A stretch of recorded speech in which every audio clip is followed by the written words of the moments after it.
Hello everyone, আসসালামু আলাইকুম। চলে আসলাম আরও একটি নতুন ভিডিও নিয়ে। যদিও দীর্ঘদিন আমি ভিডিও আপলোড করিনি, প্রায় 2 বছরের মতো।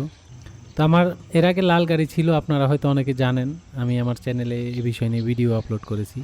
তো আমি সেম এই গাড়িটাই আবার কালো কালারটা কিনলাম, 2025-এর মডেল যেটা, এটা। তো আমি কেন বারবার এই একই গাড়ি বারবার কিনি, মানে সেটা নিয়ে আপনাদের হয়তো বা প্রশ্ন থাকতে পারে। আসলে প্রশ্নটা হচ্ছে, আমার এটা ভালো লাগে, এই গাড়িটা আমার ভালো লাগে, আমি চালায় অনেক মজা পাই, সেই কারণে এই বাইকটা নেওয়া।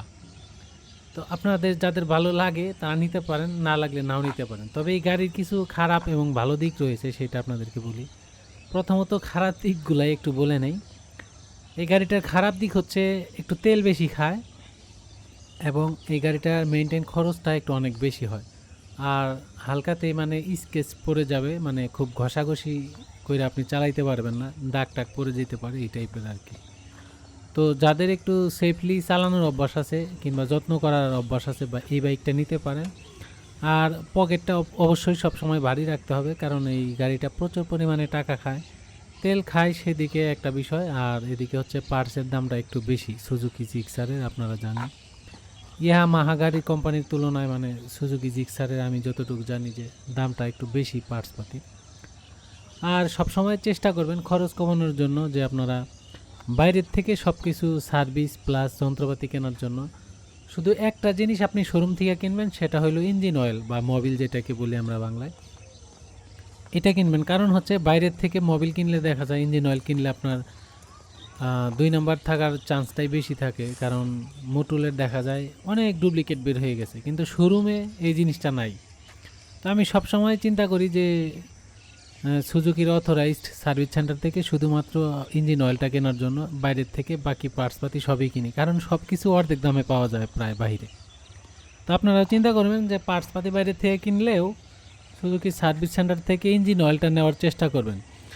আর একটা বিষয় হচ্ছে, আপনাদেরকে এর আগে আমি বলছিলাম যে সার্ভিস সেন্টারে যে কী পরিমাণে এরা দুর্নীতি করে। দুর্নীতি বলতে এরা হচ্ছে ভালো বাইক খুইলা হাতাপাতা করে ফ্রি সার্ভিসিংয়ের কথা বলে বলবো এইটা গেছে ওইটা গেছে, মানে টাকা খাওয়ার একটা ধান্দা আর কি। কারণ পার্টস যত বিক্রি করব কোম্পানির তত লাভ। এমনকি যারা সার্ভিস করে এদেরও একটা কমিশন আছে এই টাইপের।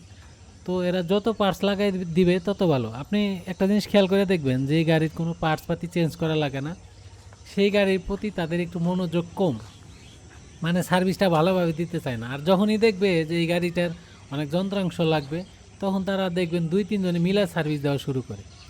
এছাড়াও আরও অনেক দুর্নীতি রয়েছে এই অথরাইজ সার্ভিস সেন্টারগুলোতে। আসলে ফ্রি সার্ভিস বলে কিছু হয় না, তারা ফ্রিতে বাইকটা খুলবে, খোলার পরে আপনার নানা ধরনের সমস্যা ধরাই দিবে, তারপর পার্ট চেঞ্জ করার কথা বলবে।